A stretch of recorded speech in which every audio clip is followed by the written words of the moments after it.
Welcome to the Know Your Ministry campaign in commemoration of the United Nations Public Service Day 2025. This initiative highlights the importance, relevance, and contributions of the public service and how it impacts you as a citizen of Trinidad and Tobago. And today we'll be joined by a very special guest, Mr. Cory Belfon, Permanent Secretary of the Ministry of Public Administration and Artificial Intelligence. You could cut all this, right? Good.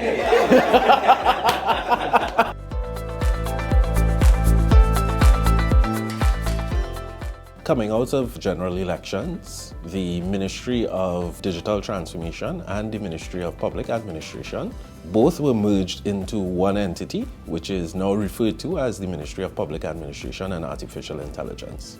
When we speak about artificial intelligence, we speak to the generative products that could be utilized to enable service excellence that would allow you to support the work that public service officers carry out daily.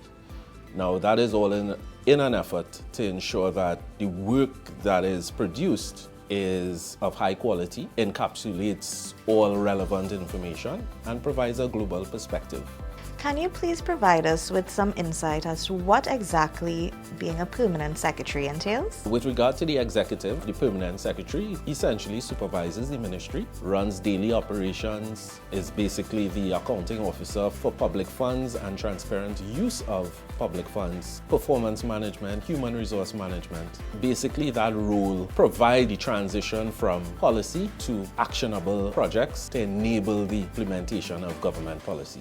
Mr. Belfon, can you share with us some of the services and opportunities offered by your ministry? Sure, Mitzi. It really has to do with inclusion. When we speak about the services that we provide to the citizens of Trinidad and Tobago, we speak to TT Wi-Fi, which is free internet access for members of the public to access internet at some of our public institutions, such as health centers, libraries, places that persons congregate, for instance, Citygate, as well as ICT access centers. And speaking of ICT access centers, we do have ICT access centers spread throughout the island in underserved communities to allow members of those communities to access government e-services, training, as well as internet access or devices. We also have our homegrown training platform, which encourages continuous lifelong learning, which is known as We Learn TT.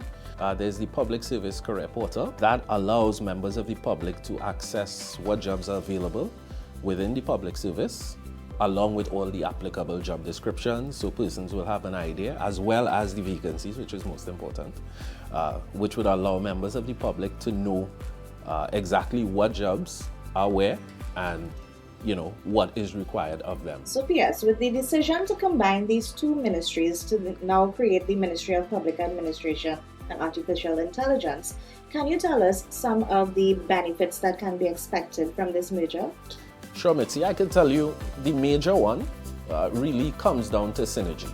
So no longer do we have two separate ministries. We've always emphasized breaking away from working in silos. You now have two ministries combined, doing all of the work that is required to drive Trinidad and Tobago forward in terms of digital transformation, digital inclusion, digital literacy, artificial intelligence, all under one roof, and ensuring that all of the policies and all of the legislative items needed to support all of these areas happen in the same space. Thank you for watching this episode of the Know Your Ministry campaign. Please stay tuned as we feature other ministries delivering impactful public services to you.